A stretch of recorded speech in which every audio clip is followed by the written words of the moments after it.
బాగానే ఉన్నారు. మోడీ గారు మీ అవసరంతో ఉన్నాడు. మరి భారతరత్న గురించి మాట్లాడేంటండి?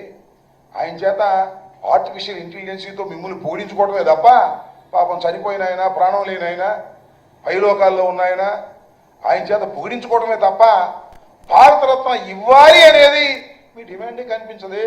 ఇప్పించే శక్తి మీకుందే, ఎందుకు ఇవ్వలేకపోతున్నారు? ఇంతకన్నా మోసం ఏమైనా ఉంటుందా అనేది ఒక్కసారి నారా చంద్రబాబు నాయుడు గారు ఆలోచించుకోవాలి. ప్రజలు అసలు ఏమనుకుంటున్నారో కూడా మీరు ఆలోచించుకోవాలని ఈ సందర్భంగా నేను మనవి చేస్తున్నా. ఇక ప్యాలెస్ల గురించి మాట్లాడతాడు జగన్మోహన్ రెడ్డి గారి. ప్యాలెస్ల గురించి మీకెన్ని ప్యాలెస్లు ఉన్నాయండి? హైదరాబాద్లో ఒక ప్యాలెస్ ఉందా? కుప్పంలో మొన్న ప్యాలెస్ ఉందా? మొన్న ఓపెన్ చేసాం. ఇక్కడ 5 ఎకరాలు కొనండి మళ్ళా ఓ పెద్ద ప్యాలెస్ కోసం. అది కాక కరగట్ట కింద ఒక ప్యాలెస్లో ఎవరి ప్యాలెస్లోనే ఉండేటటువంటి కార్యక్రమాలు ఇవాళ మీరు చేస్తున్నారు. మీరు కడపలో నిర్వహించినటువంటి ఈ మహానాడు అనుకున్న స్థాయిలో కాలా. అనుకున్న స్థాయిలో వైఎస్ఆర్ కాంగ్రెస్ పార్టీని భయపెడతా ఉన్నాడు, భయపెట్టలా. కనీసం దిగజారిపోతున్నటువంటి తెలుగుదేశం పార్టీ క్యాడర్ యొక్క కాన్ఫిడెన్స్ ని బిల్డప్ చేస్తుందా అంటే అది లేదు. ఊరికి గావు కేకలు అని అంటాడు. సోదరి వల్లారా, తమ్ముళ్ళారా, బ్రహ్మాండంగా సెక్స్ అయ్యాం అని చెప్తాడు. సెక్స్ అయ్యామని చూసినోడు చెప్పాలి కదా. అద్భుతంగా సెక్స్ అయింది మన మీటింగ్, అవునా కాదా అడుగుతాడు అనుమానం. మళ్ళా అవునైతే 2 చేతులు పైకెత్తండి, షోట్స్ కొట్టండి. ఈ గావు కేకలు ఏంటంటే ఒక అభద్రతా భావంతో ఉన్నటువంటి పరిస్థితులు చాలా స్పష్టంగా కనిపించాయి. మొత్తం కడపలో జరిగిన మహానాడులో అనుకున్న స్థాయిలో అది జరగలేదు.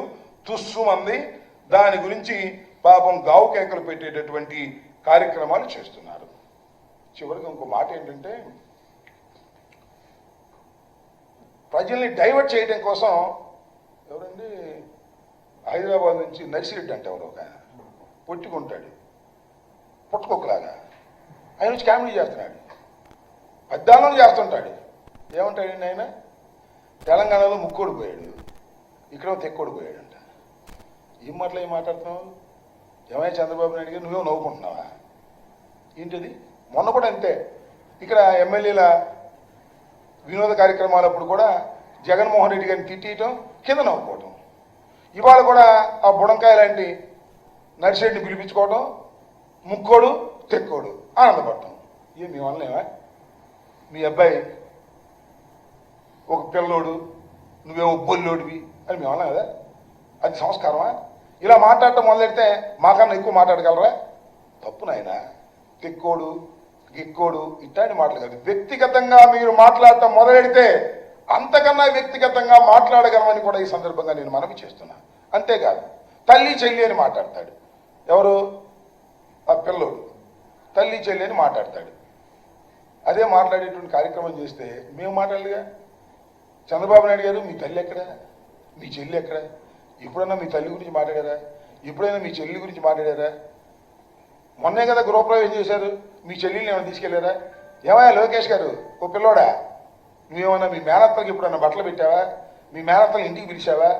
ఇట్లా కుటుంబ విషయాల గురించి మాట్లాడటం మొదలెడితే మేము మాట్లాడగలం అనే విషయాన్ని దయచేసి మర్చిపోవద్దు.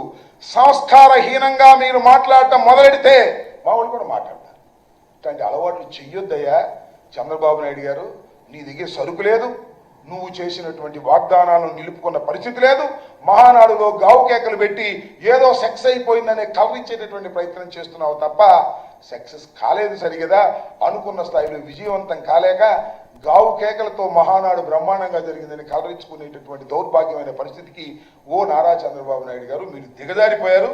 ఇది దయచేసి గుర్తుపెట్టుకోమని కూడా ఈ సందర్భంగా నేను చెప్పదలుచుకున్నాను.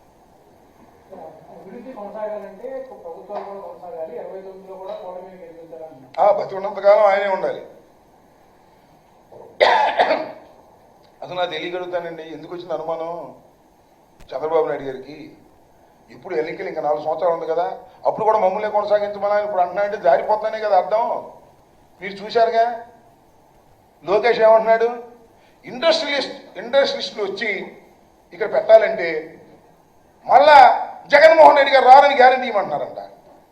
వాళ్ళకి బాగా తెలుసు, ఎందుకంటే పెద్ద పెద్ద పారిశ్రామికవేత్తలు ఎప్పటికప్పుడు సర్వే చేసుకుంటారు. వాళ్ళు సర్వే చేసుకున్నట్టున్నారు. పాపం ఈ పిల్లోడికి చంద్రబాబు నాయుడు గారికి డామును పడిపోతుంది. జగన్మోహన్ రెడ్డి గారు మళ్ళీ తిరిగి అధికారంలోకి వస్తాడనేటువంటి భావన వాళ్ళకి కలుగుతుంది. కాబట్టే వాళ్ళు ఆ మాట అంటున్నారు, దానికి సమాధానం చెప్పే పరిస్థితి లేదు.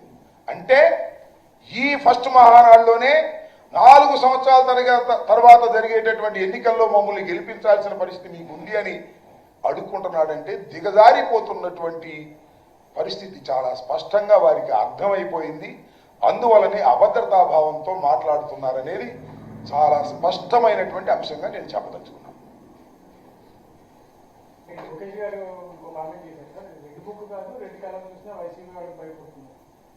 ఏంటి అది ఇంకోటి కూడా అన్నట్టున్నాడు ఏదో, ఏది ఒక ఆయన గుండె జబ్బు వచ్చింది పాత్ర ఇలాగే, ఒక ఆయన ఏమో బాత్రూంలో పడిపోయాడు అని. ముందు ముసళ్ళు పండగ తొందర ఏముంది, అధికారంలో ఉన్నప్పుడు ఏమైనా మాట్లాడతారు లోకేష్ గారు. ఎందుకంటే మీకు ఇన్మెచ్యూర్డ్ పొలిటీషియన్ నీకు అర్ధంతరంగా మీ నాన్నగారు వల్ల నువ్వు అర్ధంతరంగా మంత్రి అయ్యావు, గెలిచావు, ఇన్మెచ్యూర్డ్గా ఉన్నావు, అనుభవం లేదు. అనుభవం లేక ఇలాంటి పిచ్చి మాటలు మాట్లాడేటువంటి పరిస్థితి నువ్వు చేస్తున్నావు. నువ్వు చేస్తుందల్లా ఏంటి వల్ల రాష్ట్రంలో ఎవరికి సంబంధం లేదు, మంత్రివర్గ సభ్యులకు కూడా సంబంధం లేదు, మొత్తం ఉప ముఖ్యమంత్రి గారికి కూడా సంబంధం లేదు. మొత్తం లంచాలు తీసుకోవటం, ఆ బ్యాగులన్నీ సర్దుకోవటం, సూట్ కేసుల్లో జారేసుకోవటం, డబ్బు సంపాదించుకోవటం. ఇదే మొదటి పని నారా చంద్రబాబు నాయుడు గారి కుమారుడైనటువంటి లోకేష్ది. రెండో పని ఏంటి, మా మీద కేసులు పెట్టడం, సూట్ కేసులు ఎత్తుకోవడం, మా మీద కేసులు పెట్టడం. ఈ రెండు తప్ప ఏమీ పని లేకోకుండా ఆయన తిరుగుతున్నాడు. ఆయన ఏదైనా మాట్లాడతాడు మైకి దొరికినప్పుడు. తొందరపడుతుంది ఆయన, కాలం ఎప్పుడు ఇలాగే ఉండదు. చంద్రబాబు నాయుడు గారు, లోకేష్ గారు, కాలాలు మారతాయి. జగన్మోహన్ రెడ్డి అనే వ్యక్తి ప్రజల్ని నమ్ముకున్నటువంటి వ్యక్తి, ప్రజల మధ్యన ఉన్నటువంటి వ్యక్తి, ప్రజలకు మేలు చేసినటువంటి వ్యక్తి. అంతే తప్ప వారి మీద, వీరి మీద, పక్కన రాజకీయ పార్టీల మీద ఆధారపడి రాజకీయాలు చేసేటటువంటి వ్యక్తి కాదు. గుర్తుపెట్టుకోండి. జగన్మోహన్ రెడ్డి గారికి ఎంతండి, రౌండ్ అబౌట్ 50 సంవత్సరాలు. మళ్ళీ అధికారంలోకి రాబోతున్నాడని కూడా ఈ సందర్భంగానే మనవి చేస్తున్నా. రాబోతున్నాడని మేము చెప్పడం కాదు, మీరే చెబుతున్నారు. ఇండస్ట్రియలిస్టులు రావంటున్నారు, మళ్ళీ జగన్మోహన్ రెడ్డి రావడానికి గ్యారెంటీ ఇవ్వండి అనే మాట మాట్లాడుతున్నారు. ఇవాళ మొదటి మహానాడులోనే మళ్ళా జరగబోయే 4 సంవత్సరాల తర్వాత జరగబోయే ఎన్నికల్లో మళ్ళా ఈ ప్రభుత్వాన్ని గెలిపించాలి, ఏంటంటే తాపత్రయం నీకు అంటే జారిపోతుందనే కదా అర్థం.